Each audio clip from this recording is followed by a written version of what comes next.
porque a gente está com Glauco Paza, repórter do SBT em Porto Alegre, no Rio Grande do Sul, que vai dar detalhes lá do Rio Grande do Sul. Glauco, muito obrigado aqui pela presença com a gente. Minha solidariedade ao povo gaúcho, enfim, que tristeza, meu amigo, que tristeza. O que é que você nos conta, Glauco? Bom, grande abraço para vocês. Dentro do possível, a gente vai levando a situação, né, e apurando. Nós, como jornalistas, não podemos parar. E a situação hoje, estou falando do quarto dia em que o nível do Guaíba está a mais de 5 metros acima da cota de inundação, ainda é muito crítica. Vocês falavam aí da questão da água, né, da falta de água. A gente está assim, ó, quem tem luz já pode se dar por satisfeito. Porque tem gente que não tem luz, não tem água, sequer para consumir, não tem casa e muitas pessoas perderam, infelizmente, a vida. Porque este último balanço aponta 90 mortos, 4 óbitos em investigação e 131 pessoas desaparecidas. Mas as autoridades, elas são bem claras. Estes números devem aumentar, e muito. Estamos falando aqui de uma região metropolitana que está ainda embaixo d'água. Porto Alegre, só para vocês terem uma ideia, tem cerca de 10 mil pessoas acolhidas em 100 abrigos, tanto da prefeitura quanto de empresas, instituições, entidades que fazem esse serviço para ajudar quem mais precisa. Mas eu não estou falando só de desabrigados aqui de Porto Alegre. Tem gente que vem de Eldorado do Sul, Guaíba, Canoas, todos os municípios aqui da região metropolitana que são atingidos por esta tragédia. Hoje, o prefeito de Porto Alegre, Sebastião Melo, deu uma entrevista coletiva e falou algumas coisas muito importantes. Por exemplo, Porto Alegre não vai ter eventos públicos até o próximo dia 20 de maio. Lembrando que essa situação ela deve se estender ainda. Isso dói muito para a gente falar. Essa situação de calamidade, de restrição, vai se estender muito ainda. O aeroporto Salgado Filho, pelo menos até o dia 30 de maio, deve ficar fechado para pousos e decolagens. E essa questão de não ter eventos públicos é mera formalidade, porque eu vou dizer que não há clima algum para ter eventos públicos. Inclusive, a CBF hoje determinou que os times de futebol aqui do Rio Grande do Sul não joguem nos próximos 20 dias. Mas eu vou dizer que, mesmo depois desses 20 dias, não vai ter clima para jogar. Inclusive porque os clubes, Inter, Grêmio, não tem lugar sequer para treinar. Os estádios foram alagados. Os centros de treinamento estão embaixo d'água. Os jogadores estão ajudando nos resgates. Eles não deixaram de lado o fato de morar em Porto Alegre. Não, eles não saíram daqui, na grande maioria. Eles ficaram por aqui para ajudar os outros. Isso é muito bom de se falar, solidariedade. Agora a gente vê fatos assim que realmente a gente lastima, lamenta muito.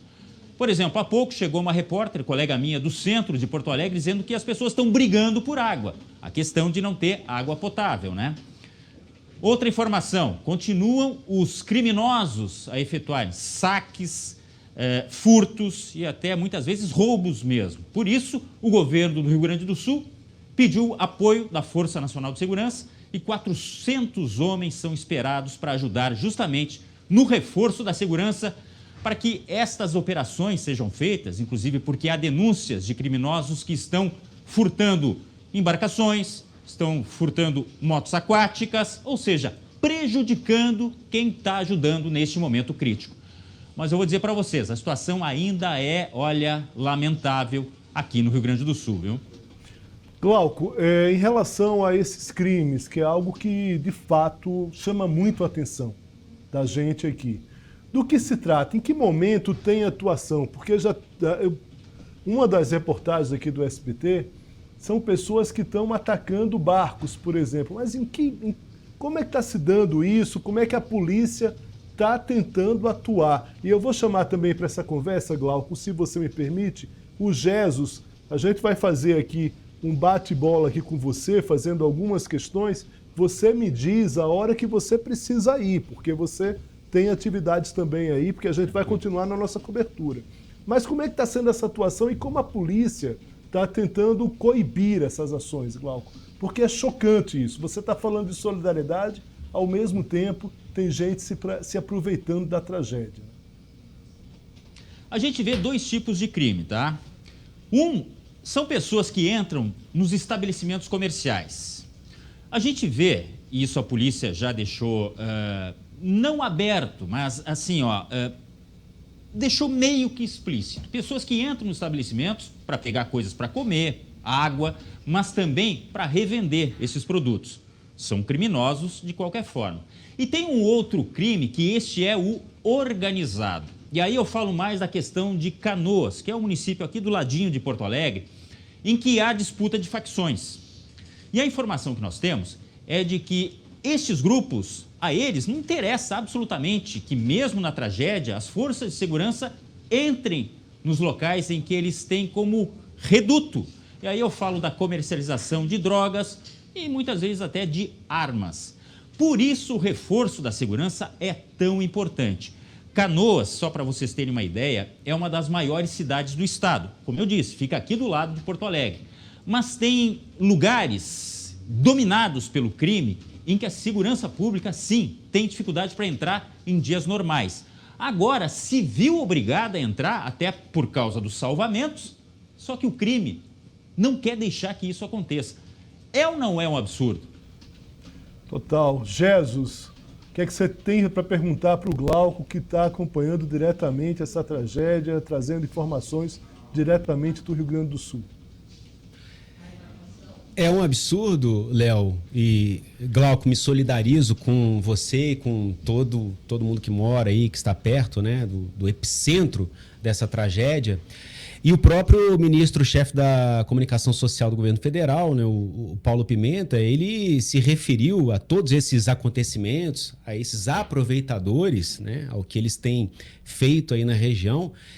Ele usou o termo sacanagem para se referir a isso, né, em uma coletiva concedida por ele há poucos instantes aqui, ele bem exaltado, inclusive, falando sobre esses roubos de embarcações, de jet ski, falando sobre os saques que estão ocorrendo, né, e falando também sobre as fake news, que em meio a tudo isso só atrapalham, né, não só o fluxo de informação, mas também todo o processo logístico que diz respeito à ajuda humanitária da região sul aí do Rio Grande do Sul, né? E ainda falando sobre crimes, aí resgatando aqui a minha primeira participação aqui, Léo, quando eu estava conversando com esse gerente de uma grande rede de supermercados aí lá do Rio Grande do Sul, né? Ele falou que está muito difícil enfrentar a crise de desabastecimento e também muito em razão desses saques que estão ocorrendo, não só nos mercados da região, mas também no trânsito de mercadorias. E ele citou, eles passaram por isso, foi um saque que ocorreu em uma carreta que estava transportando água. E aí, eu vou até caminhar aqui para uma pergunta para o nosso colega, o Glauco, porque ele está passando por essa crise de desabastecimento de água. Ele falou, olha, 70%, 80%, enfim, a grande maioria da população de Porto Alegre pode estar na região mais privilegiada. A gente pode colocar ali um condomínio de luxo. Nessa hora está todo mundo sem água, né? Faltando água para o básico. Esse gerente de uma grande rede de supermercados, ele trabalha em uma rede de supermercados e ele não teve direito a ter um galão a mais, nem nada disso. Claro que não era no interesse dele, né? Mas, enfim, todo mundo passando por esse mesmo problema. Inclusive, um funcionário desse supermercado, ele havia sido dado como desaparecido, né? E ele foi encontrado depois de muito tempo, porque perde-se sinal de celular, todas as operadoras aí estão sem o sinal de celular. Depois de muito tempo ele foi encontrado, ninguém sabia disso, os companheiros de trabalho não sabiam, ele havia sido resgatado e estava em um abrigo. E aí eu quero saber de você, Glauco, já entrando aqui na nossa pergunta, como é que está sendo na pele para vocês aí? Porque é quase que todo mundo em Porto Alegre, na grande Porto Alegre, sem água. Como é que é para vocês aí, em casa, enfim, na redação, vocês com seus familiares? Como é que está sendo? Não vamos falar de falta de telefone, falta de energia elétrica, mas o básico, o principal, aquilo que a gente não dá valor no dia a dia, né? a gente tem sempre à disposição em situações normais de temperatura e pressão, mas uma situação como essa, né? O bem mais precioso que a gente tem, a água. Como está sendo para vocês lidar com essa situação? Olha, eu posso dar um testemunho muito particular. Perto do local onde eu moro tem uma bica pública, dá para dizer assim, porque há uma lavagem de carros e este empresário, ele cede aquela bica normalmente, em tempos normais, inclusive, para as pessoas que querem ir lá buscar água. Então, agora a fila é enorme, é imensa, de gente de todas as classes, gente que leva cadeira, fica sentado na calçada, inclusive à noite, para poder chegar na oportunidade dele e levar um galão de água para casa. Só que, olha só, a informação da prefeitura, informação oficial sobre as bicas de Porto Alegre, e só para ficar restrito a este exemplo que eu estou dando, 93% de possibilidade de coliformes fecais. Eu não preciso explicitar, não preciso explicar para vocês o que significa isso, né? Que a água, no mínimo, não está ideal para ser consumida, mas é o que tem. Por quê? Aí voltamos à questão dos carregamentos. Não há carregamento suficiente para atender a toda a demanda. Por isso, essas estações de tratamento de água, por exemplo, essa que está vindo no navio amanhã, elas são tão importantes, porque a água potável não chega na mesma quantidade que ela está sendo consumida. Os estabelecimentos comerciais não têm essa capacidade também de fazer com que dobre a vinda de caminhões. O trânsito é um tanto restrito. A gente está com ligação para Santa Catarina, pela BR-101, por exemplo. Mas, aqui na entrada de Porto Alegre, estrangula. Inclusive, há um movimento de saída da capital em direção ao litoral gaúcho, onde há água, há luz e muitas pessoas têm residência. Inclusive, seguindo um conselho do prefeito aqui da capital. Quem tiver residência no litoral, que vá para lá. Inclusive porque diminui a circulação aqui em Porto Alegre. Então, o trânsito nessa estrada é intenso no sentido litoral, mas no sentido inverso, de caminhões com donativos, de gente que vem trazer ajuda com embarcações, e a gente tem várias informações de Santa Catarina, Paraná, São Paulo, pessoas que estão vindo via rodoviária para ajudar. Então, há também um trânsito intenso. A questão é que hoje o prefeito disse o seguinte: não vai faltar água nem alimentos aqui em Porto Alegre. Eu não sei com que base o prefeito Sebastião Melo diz isso. Mas se a gente entrar no supermercado hoje, são várias e várias prateleiras vazias. Não só de água. Está faltando arroz, feijão, material de limpeza, já está faltando também. E muitos dizem, porque muita gente comprou para doar. Não, a gente sabe que tem muita gente que comprou para fazer um super rancho em casa e não pensou nos outros, né? Isso é triste também. Muito bem, Glauco, e aí vai minha pergunta para vocês. A gente sabe que a gente está no meio dessa tragédia, as consequências ainda dessa tragédia, elas não param simplesmente com vamos dizer assim, com a chuva, né, amenizada, mesmo que o tempo melhore em relação a essa quantidade de água. A gente sabe que essa tragédia ela não vai parar. Vai ficar lama, já se está se falando já com receios das doenças, ratos, baratas. Eu queria, pelas informações que vocês têm hoje, Glauco, em relação a esse abastecimento, em relação a essa perspectiva de alimentos mesmo, como vocês estão tratando isso? Como é que é a estratégia aí do povo gaúcho em relação a esses próximos dias? E na sequência eu vou te perguntar uma outra coisa. Vou te perguntar pelo tempo. Se hoje deu já uma suavizada em relação à chuva, mas qual é a previsão para os próximos dias? Olha, a rotina de um gaúcho está sendo mais ou menos essa. Água potável, ela é armazenada para cozinhar o mínimo, o essencial para garantir o sustento diário.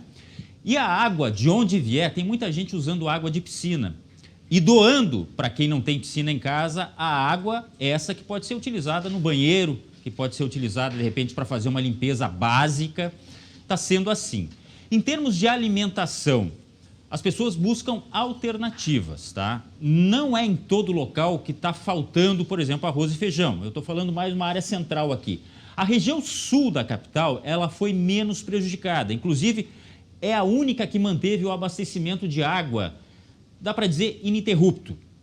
E nos supermercados, a informação que a gente tem é que na zona sul da capital há um abastecimento um pouco maior. Então tem gente que se desloca da região mais central até a zona sul de Porto Alegre para buscar alimentos. Não há informações ainda de gente, por exemplo, passando fome por falta de alimentos, porque se improvisa daqui, se improvisa dali.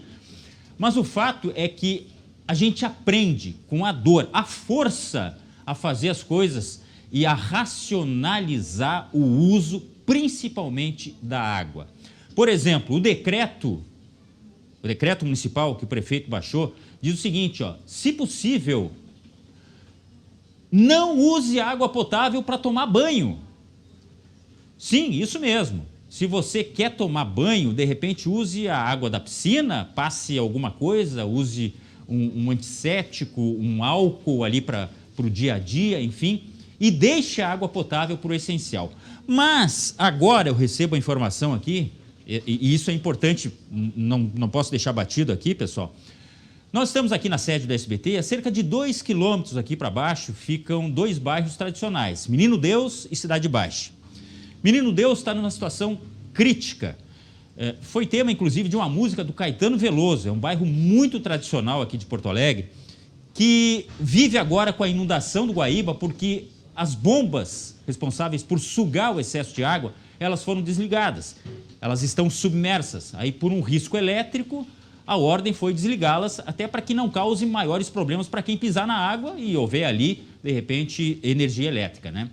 Bom, mas hoje a prefeitura, agora à tarde, a prefeitura conseguiu restabelecer o fornecimento de água. Isso é uma excelente notícia, ou seja, as coisas meio que improvisadamente, elas voltam um pouco mais perto do normal. Há a intenção de colocar geradores em outras estações de tratamento para tentar abastecer de água a cidade. Mas eu repito, mesmo que isso aconteça, até a água ter pressão e chegar, por exemplo, nos bairros mais altos, 2 a 3 dias. O nível do Guaíba, a gente calcula que em menos de 10 dias, ele não vai estar ali nos 3 metros, ele ainda vai estar acima da cota de elevação. Normal, bom, tem gente dizendo que 2 meses, tomara que não.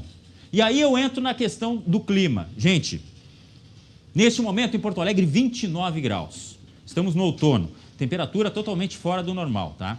Seria bom para evaporar a água, para os voluntários, para as forças de segurança trabalharem nos resgates. Sim, é bom. Só que isso indica que vai chover. E a previsão é que essa chuva volte amanhã.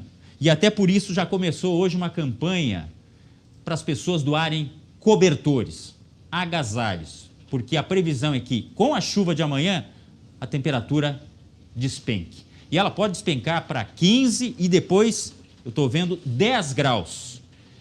Ou seja, quem está ou quem for salvo ainda dentro d'água vai sofrer muito com o frio. Não está fácil, viu? Não está fácil. Glauco, eu agradeço demais aqui as informações. Muito obrigado pela gentileza com a gente. Em nome aqui do SBT News, eu agradeço, mais uma vez, solidariedade, força para os gaúchos e boa tarde para você dentro do que for possível, meu amigo. Bom trabalho aí. Grande abraço para vocês, à disposição sempre.